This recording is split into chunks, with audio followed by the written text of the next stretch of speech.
Hi, everyone. You're listening to Bug Talk, a podcast created by members of the entomology department at Michigan State University. My name is Sophia, and I'm here today again with Heather and Anthony. This is going to be part 2 of our discussion about graduate students. And in particular, in this episode, we're going to be talking about admission to our department and to graduate school. So if you haven't listened to part 1, I'm going to link it in the episode notes. Please listen to that and then come back here to continue to listen to this episode. If you're interested in applying to our program, graduate student program, please make sure to give this a listen because both Heather and Anthony are a wealth of information, so you can learn a lot from this episode. So with that, I would like to first welcome Heather. Hi, Heather. Hello. Thank you for having us back again, Sophia. And just for those of us or those people that haven't listened to the previous episode, can you just briefly give your title? I am the administrative assistant to the chairperson in academic programs here in the Department of Entomology. And then I'd also like to welcome Anthony. Hi, Anthony. Hi, Sophia. Thanks for having me back. And then just briefly, you are? I'm a professor of insect systematics. I'm also the grad program director and director of the A.J. Cook Arthropod Research Collection. All right. Well, thank you very much. So I'd like to start off by saying that our graduate committee has recently updated our department website, the website that's particularly to describe the admission process. So I'm going to link those web pages in the show notes as well for you. But some of the information is hard to navigate on this web page, I understand. And so we would just like to talk through a few details. In particular, one of the things that we ask all prospective graduate students to do before they start applying to the graduate school at Michigan State University is to make connections within our department with prospective major professors, and then to start talking about funding for their program. So Anthony, maybe you can tell us a little bit more about how this usually happens with graduate students that are interested in our department. Is this something that goes through you, or are people just looking at our website and finding people that overlap with their area of interests, or maybe just describe to us how this happens? Okay, pretty much all of that happens where some students contact me directly asking for information about becoming a graduate student in our department. Some of them directly contact major professors because they're interested in the particular field.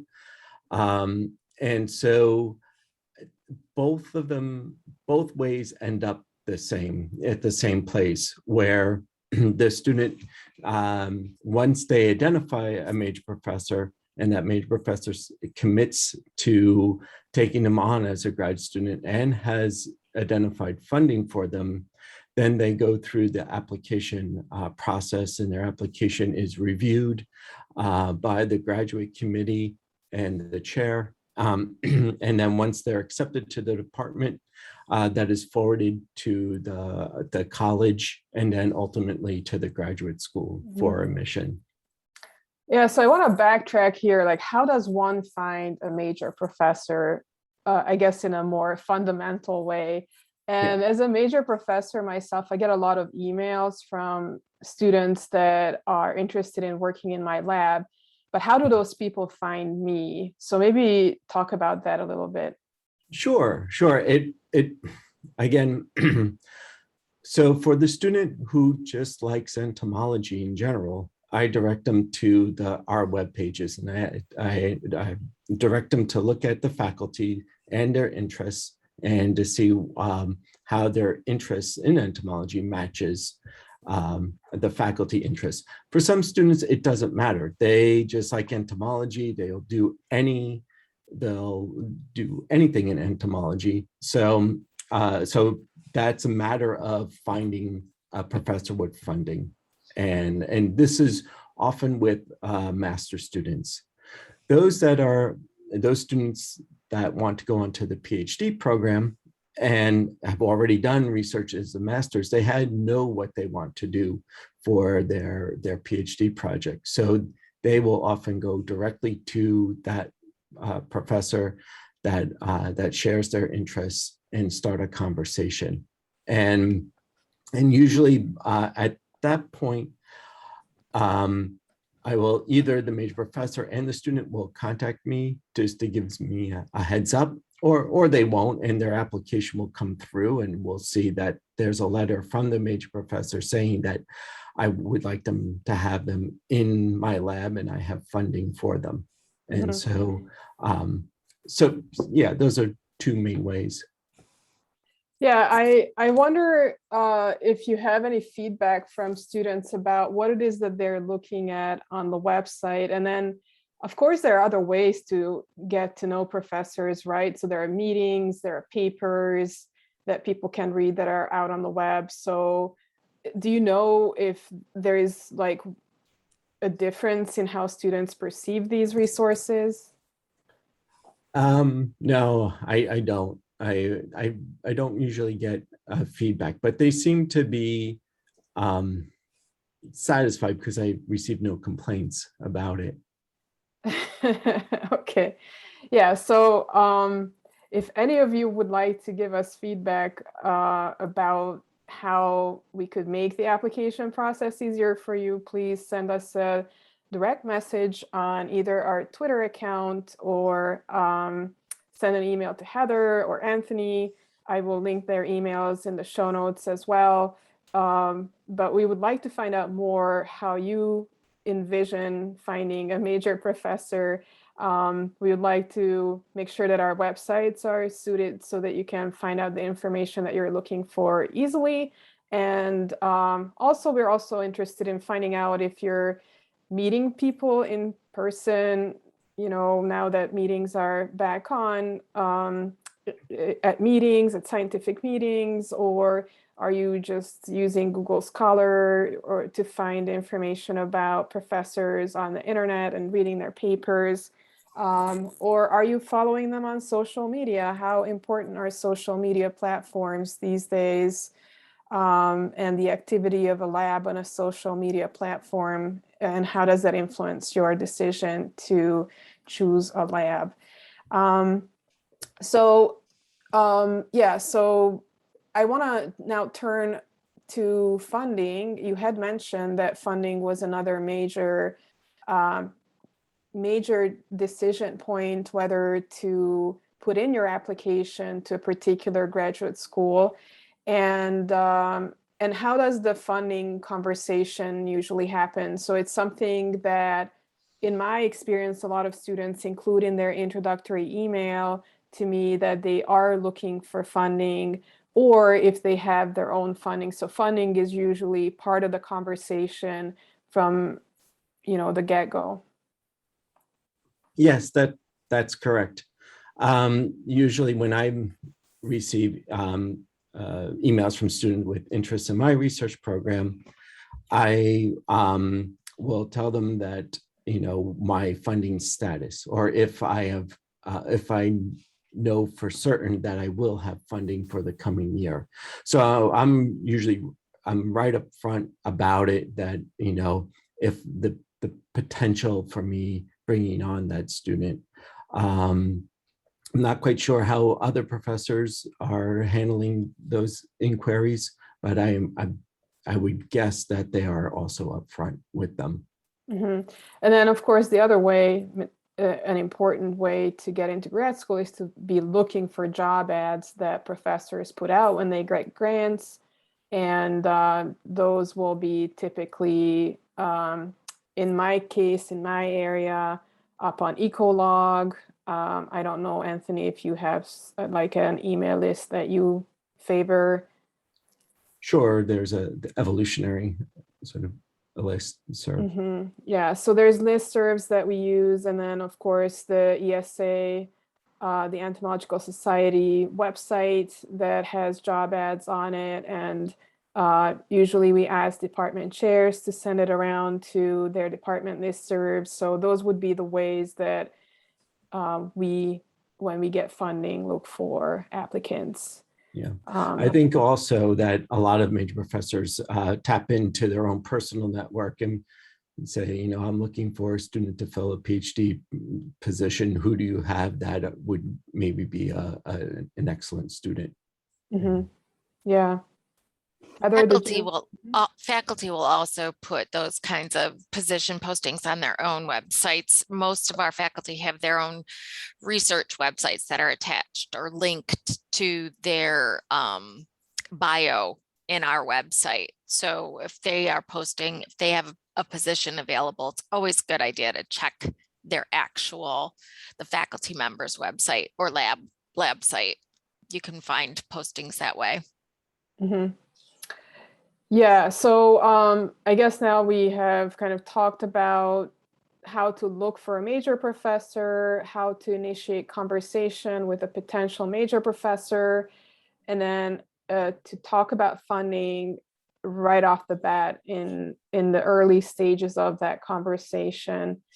I also, from my own experience, would like to say that if you are considering sending an email to a prospective major professor, do include in that email why you're interested in joining the lab. I always find those emails that don't just attach a CV, but actually include an explanation of how they see their career is being furthered by my research program to be a lot more valuable and thoughtful than just a blanket email, basically, that you could have sent to anybody. So, you know, quality over quantity sometimes pays off, I guess.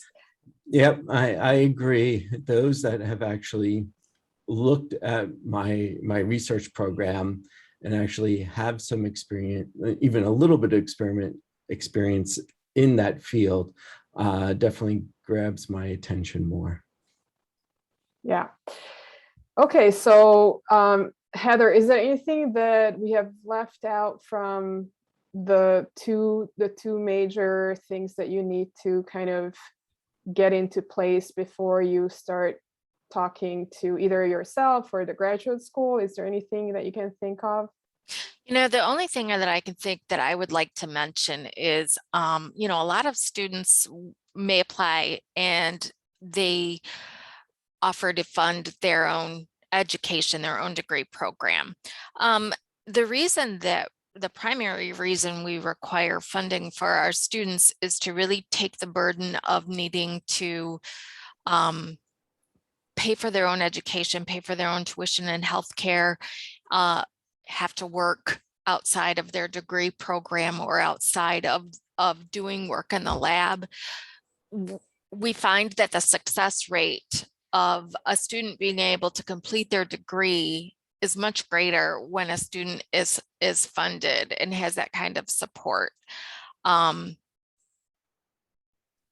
So, you know, I just wanted to add that I think a lot of prospective students may not necessarily understand the importance of funding and why we really require our faculty have funds and assistantships available to support our students. And it's really for the success of the student. So I wanted to mention that. That's a great point that you're making, Heather, because I know that there are other graduate programs in different disciplines that require you to pay. And I don't think it's evident that in our discipline, we always pay, as you mentioned, tuition, healthcare, and salary to the graduate students. So maybe let's dig into that a little bit more. So there's the graduate assistantship and the teaching assistantship, which are the two main ways that funding comes. So maybe explain those two, Heather, if you would. Here at MSU, an assistantship is considered a job, whether it be a teaching assistantship or a research assistantship. Research assistantships are usually in a lab. I would like to mention that there may not necessarily be jobs that are directly related to the area that your degree is in. but it is important to look at them as a job. You're expected to work 20 hours a week. You get a tuition waiver of up to 9 credits, whether you're a master's or a PhD student, for fall and spring semesters. If you're on an assistantship, if you're on one in the summertime, your tuition waiver is up to 5 credits, and you get automatically graduate assistant healthcare, which is probably a step up, maybe 2 steps up from the regular student healthcare that's required by all students, unless you're able to waive it because you are on another healthcare plan. So it's important to note that we get our research and teaching assistantships are very helpful to students to be able to cover their tuition. They also get all assistantships come with a bi-weekly stipend. I'd also like to mention too, I mentioned a 20-hour a week work week for an assistantship. That's a half-time assistantship. Some assistantships are a quarter time, which is a 10 hours a week. Some are 3/4 time, which are 30 hours a week. The most common is a half-time. And the other two are kind of, the quarter time and the 3/4 time are used in unusual circumstances, I guess I should say, depending on the need of the student. So, but that's what we like to see our faculty be able to have funding to support our graduate students with. A teaching assistantship, of course, is. Can I just jump in for a minute Sure. before you leave the graduate assistantship? You had mentioned this peculiarity of that sometimes, so it's considered a job, and sometimes the 20-hour work week does not overlap with your graduate research.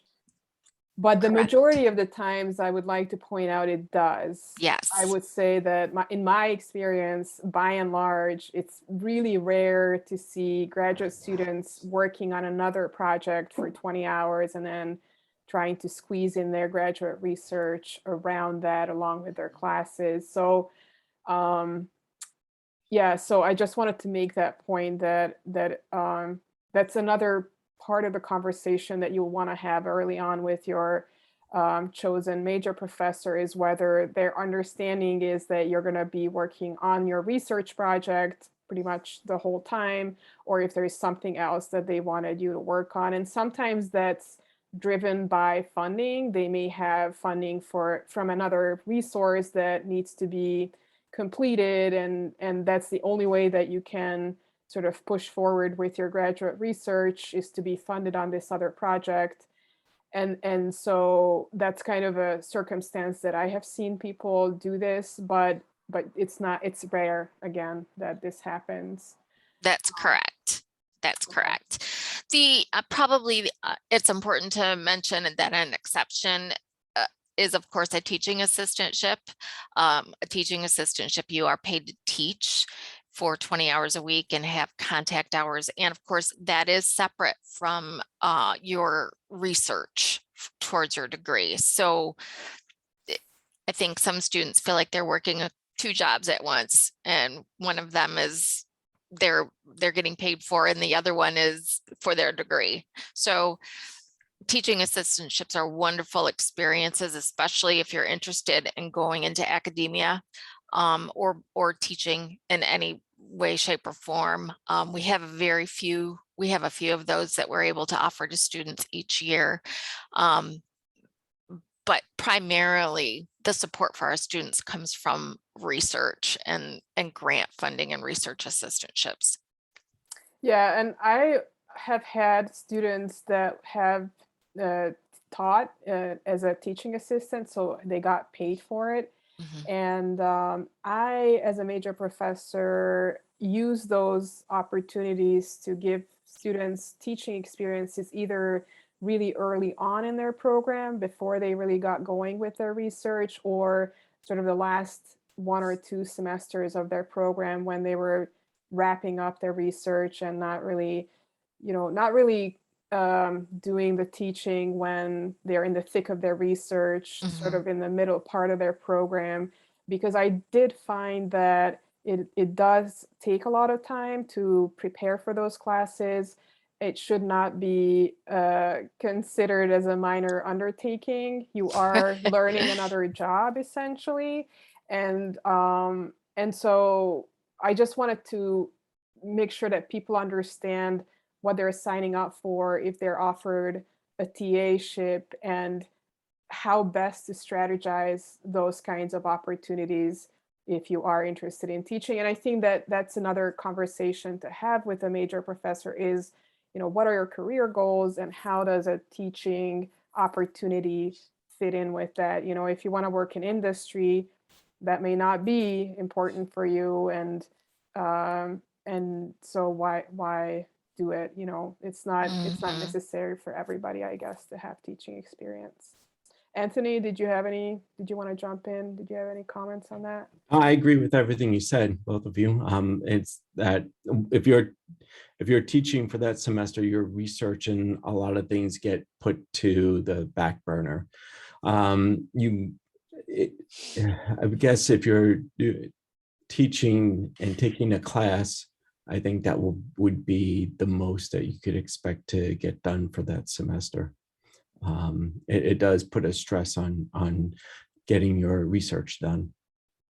Yeah, so I have seen graduate students being TAs for the entirety of their program, and I will say that they take quite a bit longer to graduate than people that are primarily on a research assistantship. So just keep that in mind, that if you are offered to be on a TA-ship for the entire length of your graduate program, you may not finish in the allotted time, or you may have to extend beyond the years that you expected to graduate. So just keep that in mind. That is true.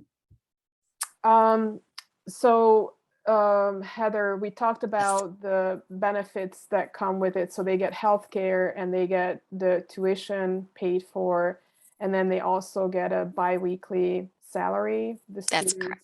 Right? So do you want Yes. to talk a little bit more about how those are received, or anything that you want to make comments about that? Sure. The biweekly salaries are dependent on your degree level. We have 3 different salaries currently in the department. One for a master's student, which is a master's student level 1. That is, I don't have the figures right in front of me, but usually, let's see, currently, the biweekly pay rate for a master's level 1 student is $887. So every 2 weeks, $887 before taxes is what a level 1 student is paid. After two consistent semesters on an assistantship, a master's student automatically goes up to a level 2 master's. And currently that pay rate is $967 biweekly. So that would be the pay rate for the second year and beyond. Our graduate students, due to the graduate union contract, receive a 2% increase, a minimum of a 2% increase each year in the fall. Some departments, each department at the university sets their own stipend rates. So a teaching assistantship is actually more currently than what we offer our graduate students. There's a lot of work involved in that. And so the department is currently kind of reevaluating what we pay our students and discussing an increase. PhDs, yeah, that's what I was going to say. So PhD student comes in as a level 2 right off the bat, right? Right. They come in, a PhD student starts their program as a level 2. However, we have a higher rate for a PhD student, which is currently $1,047 paid biweekly. Again, it's important to note that these biweekly pay rates are prior to taxes being taken out, and your biweekly pay rate, while it's pretty consistent throughout a semester, our assistantships have a set start date and end date. So depending on where they fall in a biweekly pay period, that can affect your pay. That's a complicated issue that we probably don't need to talk about right now.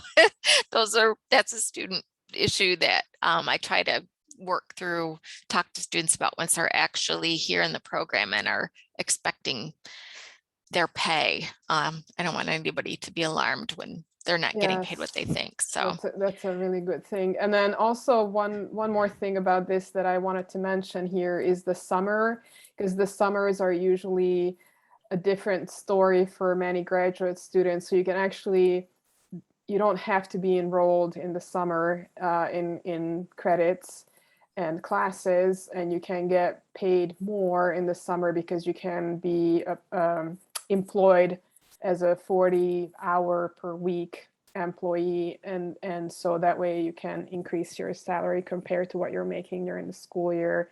Not everybody does that, but I know a lot of people in our department do that. So that may be another question for a prospective major professor to ask, how they usually handle the summer work hours and pay, because a lot of us do a lot of our research during the summer and less during the winter months in Michigan. Correct. So so we dealt with the finding the major professor, the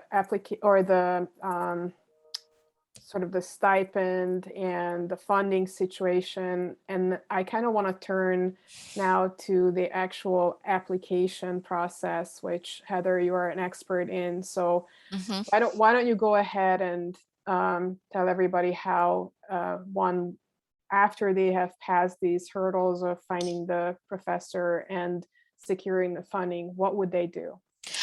Well, the first thing that a student wants to do is actually start and fill out an application.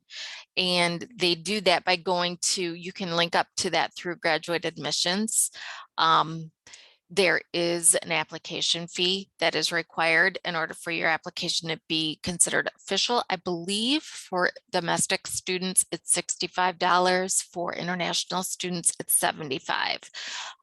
Those were the figures I had last. It's possible that they have increased. So, and unfortunately, us at the department level, we don't necessarily get notified by that. So in that application, basically a student wants to fill out address information, degree information.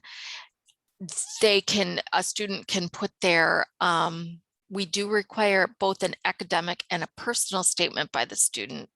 And a student can choose to fill that out directly in the application piece, or they can do that in a separate document and upload it to their application portal. Can we just stop there for a moment? Sure. Because I think last week we had mentioned about how these statements can be really important when your application is put forward for a fellowship, which is what we covered in our podcast last week. And maybe Anthony, you can talk about how these two are different from each other, the academic and the personal statement. What are the kinds of things that you see in these mentioned, or what makes one document a strong statement? Yeah, they shouldn't repeat themselves too much. Personal statement is really a narrative about your life and what brought you to this moment of applying to our graduate program. What were the significant events in your life that made you want to study entomology? And the academic statement should be more scientific. It should be a clear statement of objectives that you would like to accomplish during your graduate program. And this might echo what you have talked about with your prospective major professor, or this could be totally specific to your goals. Mm-hmm. And typically these are like 1-page long documents, or longer? 1 to 2. 1 to 2 pages Yeah. long? Okay. Yeah, I've seen them as short as a paragraph. Yikes. So. Definitely not good. Okay, so yeah, so we have the academic statement and the personal statement, and then what else, Heather? We require 3 letters of recommendation. And again, once you begin an application, you essentially create what's called an application portal. And so in this application portal, you can upload everything related to your graduate school application. So your 3 letters of recommendation get uploaded to this portal. It's important to note that they get uploaded by the individuals who have written your letters of support. You can upload your unofficial transcripts, so that way when your application is reviewed for admission by our graduate committee here in the department, we have that information in front of us to be able to review. In order to be admitted later on, we will need your official transcripts, but up front for the application, the purpose of the application, unofficial transcripts for both a bachelor's degree and a master's degree, if you've earned one, are very helpful in that application portal. Sorry, can we just stop here for a moment to talk about the letters of support? As a person that writes a lot of these letters of support for people, I wanted to mention a couple of things that I think are good lessons to learn. One is that you really want that person to know you, that you're asking to write a letter for you, to know you as well as possible. So I always find it very difficult to write a good letter of support for people that are, you know, barely known to me. Maybe we have had a little bit of interaction, but not a ton. And so that's something that you have to build up in your life, is building those relationships and nurturing them in order for you to be able to get good letter writers. And then ask early. So a lot of people are working on tight deadlines, and so you want to give them plenty of time. I'm really not appreciative of people asking me to write a letter in the last moments of their application process. So ask early is another good one. And then, yeah, Anthony, do you have any other comments or recommendations to give to people about who they should ask as letter writers? Like, who are the types of people, for example, if you're coming in with a bachelor's and you haven't worked in a lab before? Mm-hmm. Yeah, sure. You could do, a professor in a class that you had close contact with, that you definitely have a good rapport with. It could be a supervisor at a job that's outside the university setting. So maybe you had a summer job as a field assistant for, say, the USDA, or even say at a nature center, if you guided summer programs. Those would be good people, people that know you, know what you're capable of, and know your personality. And hopefully, if the professor doesn't feel like they could know you enough to give a glowing letter of recommendation, hopefully they will say so. They'll decline. And I would say, don't feel too hurt about that. You're better off. Yeah, I would agree with that. And like, you don't want to ask any relatives for letters of recommendation, anybody related to you. Or I would say I find the letters less valuable if they're written by people that are completely outside of science, or, they're totally not related to what you're planning to work on. So try to find letter writers that are as close to the area that you're wanting to work in as possible. So if you worked in Kinko's for a summer, I find those less full of information for me to take away. Although, it can talk about work ethic and things like that, but the letters that are closer to the area that you're planning to work in are the best ones. Yeah, I would say if you got a letter from Kinko's and it was bad, that the person has no worth ethic, then that's very informative. But aside about the science, then I'd say no. I agree. Well, I was kind of joking there, but yeah. So the message there is to make sure that you're actually getting good letters, as Anthony pointed out, to understand that the person knows you well, and they're going to say good things in the letter about you.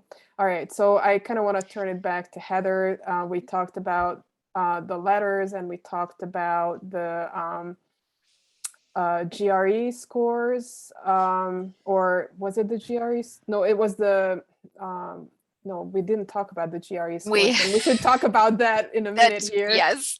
Because that's a recent change in our department. So yeah, go ahead.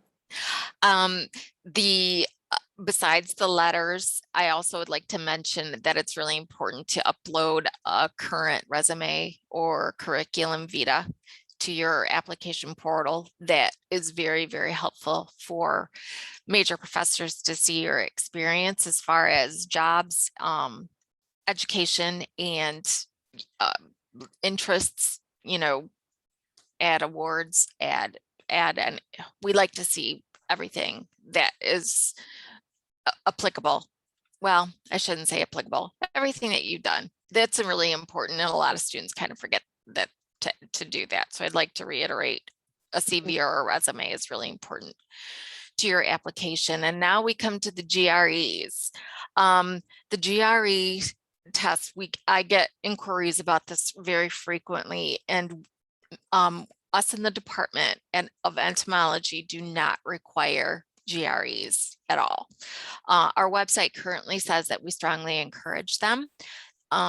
That statement is going to be changed to we don't require them.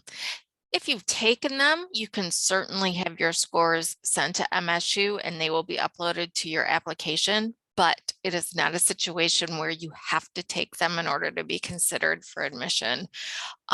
You can also choose, if you've taken the GRE and you don't want your scores assessed with your application, that you are under no obligation to send them to us.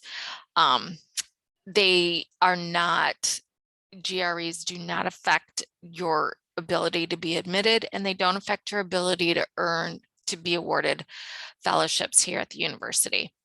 Yeah, so it's not like you have a better chance of being admitted or getting a fellowship if you have GRE scores. It absolutely has no bearing on your chances of those things. Yes.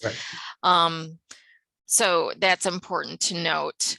For international students, I would like to mention that English language tests are required if you're coming from a country whose language is not the first language is not English. If you're from Canada, for instance, you do not need to take an English language test. But if you are from any country, even if your education was in English, it doesn't matter. If you are in a country where English is not the first language, an English language test is required. We accept the TOEFL. We accept the IELTS. I'm not sure exactly right off the top of my head what that stands for. We also, a new one because of the pandemic, the university is accepting a Duolingo. I think it's called, I think that's how you pronounce it, a Duolingo test, which I believe can be done online. So it's much easier to access for international applicants. That probably, I believe that test is temporary, but right now we are accepting it. So it's really important to note that English language tests are required, and you do have to have a score that provides you regular admission status. The university will no longer allow English language provisional admissions for international students here at MSU. If you come to MSU as a provisional English language student, you're not able to start a graduate program immediately. You have to be at the English Language Center for 2 years. So essentially our department requires that you score high enough for regular admission, so that way you can start your graduate program immediately when you come here to MSU. And I guess it's worth noting that if you're not able to pass those scores and get admitted to graduate school, if you are asked to go and take English language classes for 2 years, that's not going to be covered by a research assistantship or a teaching assistantship. That's going to be an out-of-pocket expense, right? Correct. Yes, that is correct. The move going, coming here to MSU, attending the English language courses, that is not something that is covered by funds that we have here in the department. So that's correct, Sophia. So it might be cheaper to stay home and just buckle down and study English and try to pass the bar that the graduate school set and Exactly. not spend the money traveling to Michigan. Right. And for either a domestic or international student, when you apply and you complete your application and you pay your application fee, your application is essentially valid or active for a year. So let's say you want an international student wants to start in the fall, but they don't, their English language test is too low for regular admission. What that student can do is then transition that application for consideration in the spring, take their English language test again, not have to pay the application fee again, and be considered for spring admission as long as they get a high enough test score and they have everything else in order as far as major professor funding. For an international student, an original application, or I'm sorry, transcript in both the English, it requires an English translation, plus we need a copy in the original language of the transcript. We also require, MSU requires a copy of the diploma showing that degree was earned in the original language of the diploma and an English language transcript. So of course, that information can be uploaded to the portal, but we do need originals to be sent here to MSU. And if you have questions on that, it's much easier to just reach out to me to get the information rather than trying to send that information to MSU, to the graduate school or the Office of Admissions. That is not recommended at all. So reaching out to the department to find out the appropriate way to get that sent is the best way to move forward with that. And so one thing you had mentioned, and we also talked about this in the previous episode, is that there is no really a deadline, so to speak, in our department for application. So it's relatively unusual that you can start either in the fall semester or in the spring semester in graduate school. And it's fine to do either one. The only limitation that we had mentioned in the previous episode is that if you want to be considered for fellowships, there are some deadlines that you have to meet, so you can listen to that there. But normally we say that you can apply whenever you want, and then you just get enrolled in the next upcoming semester when your paperwork has been processed. So let's turn back to the application process. We mentioned all the documents that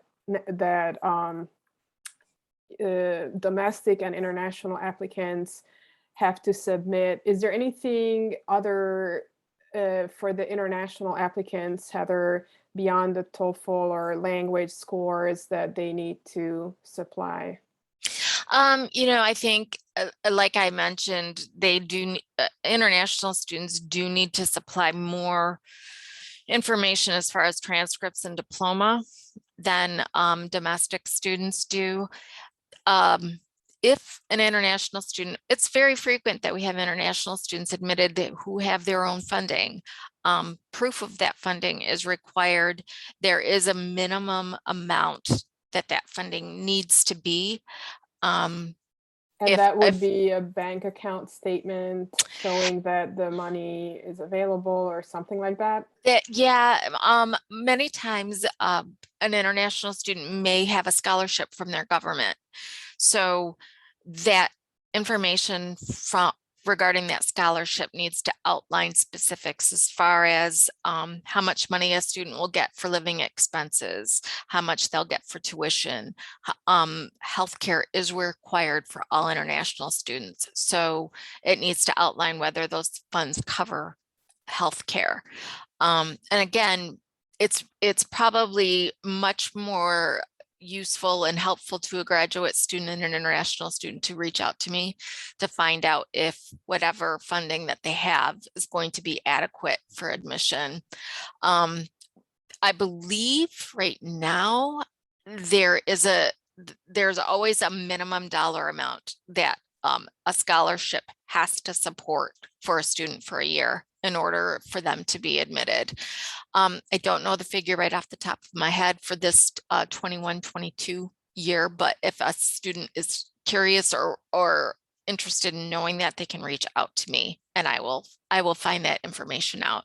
It's usually over $40,000. So the entire scholarship needs to be that much. I also would like to mention too, there is a difference in some international students get very confused as far as the English language piece and what's required for bachelor's students is very different from graduate level students. So it's important to make sure that a student is basing their test scores and their information on the graduate level requirements versus the undergraduate. That can be very confusing. And again, if students have questions, I do strongly suggest reaching out to me to find out what the actual level is, what the scores need to be for a graduate level student versus undergrad. Mm-hmm. Yeah, I think part of the confusion is that there's the graduate school that they're applying to, but then there's a lot of things that basically they need to contact you because there's no other way to find out from the graduate school. And so like, who do I contact for what kind of information can be, I understand that can be confusing. And then let's just mention really quickly and not get into the details over this, but I myself was an international graduate student. And so I had to deal with all the visa application process, but that comes after you have already been admitted to the department. So at least that onslaught of paperwork is not during the time when you're filling out your application and trying to go through this process.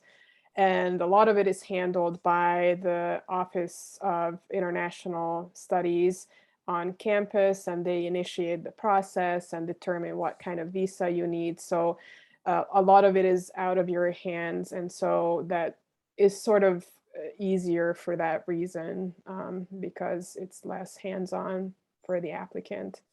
Anything to add on that, Heather or Anthony? You know, the only thing I'd like to add, and we discussed this before the podcast, any student from China who looks at our webpage and looks at our application process, it's going to mention that you need an extra verification on your transcripts or your degree.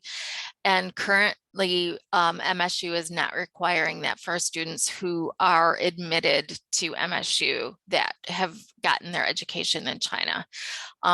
So that does need to change on our website. And I just wanted to mention that in case there are any students interested in applying and they find that they do have a major professor in funding. I don't want those students to feel like they need to go through that process to get an extra verification on their degree. That's not required currently. Yeah, so hopefully we'll get the website updated with new information on this, as well as on the GRE that we mentioned earlier about not requiring it specifically. So, so those are two things that we will have to work on our end. Okay, so I guess to wrap up our conversation, we have a website on the entomology webpage that's for the application process. That's the title of the webpage, which I will link below. It has Heather's email address. So if you have any questions, you can email her, as well as links to the online portal for the graduate school that we talked about here. So you can jump over to that and check it out. And all these documents that we went through are listed on that website, both for domestic and international applicants. There's one thing here that I don't think we have talked about is there anything in the transcripts that they like need to have a certain grade level or average GPA or anything that people need to be aware of there, Heather? As far as the transcripts that we receive, you know, we don't have a minimum. We like to see, you know, of course, students have an average of at least a 3.0 their last 2 years in graduate school.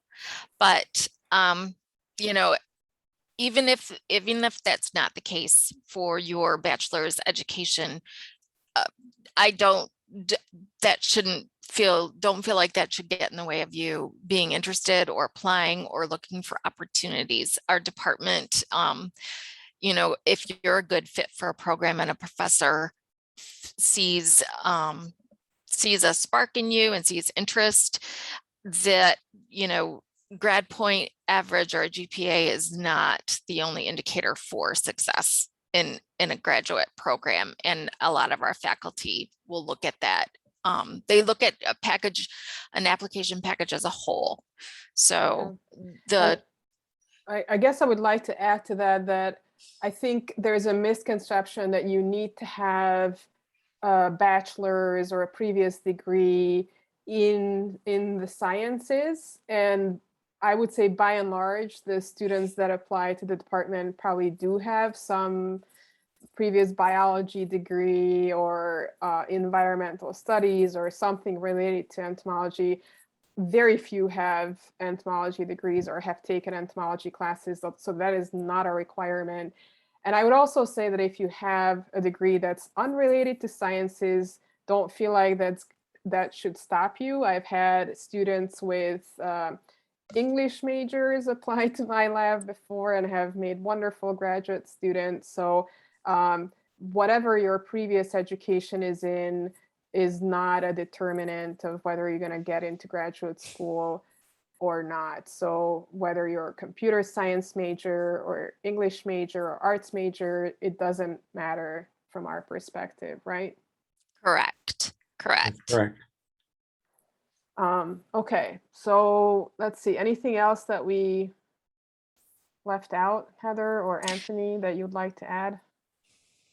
I'll just add that, you know, ambition and passion is often better than a 3.8 grade point average. So, you know, just, you know, if you want to study entomology as a graduate student and are passionate about it, apply.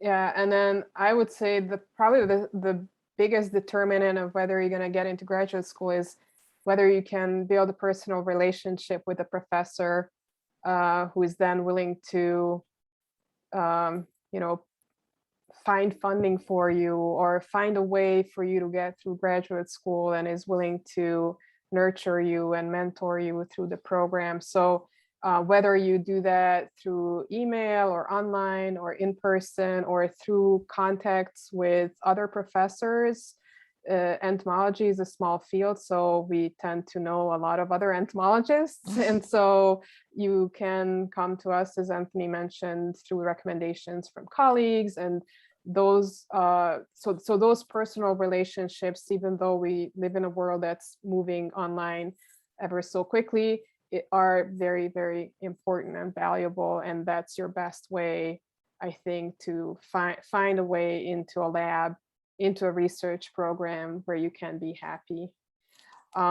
So yeah, and then I would say the other recommendation is to not only reach out to the professor, but reach out to the students that are currently in that professor's lab, to chat with them, to see how well they like to be in that lab, what life is like in the city that they live in, and so on. Get to know them as well, and not just the professor. All right, well, thank you so much, Anthony and Heather, for joining today. I will leave these links that I mentioned in the show notes. And thank you for listening to us again. Feel free to contact us if you have any questions, and please check out the department webpage. Thank you, Sophia. Sophia. Yeah, thank you, Sophia. Thanks, everyone. We'll see you in the next episode. Bye-bye. Bye. Bye.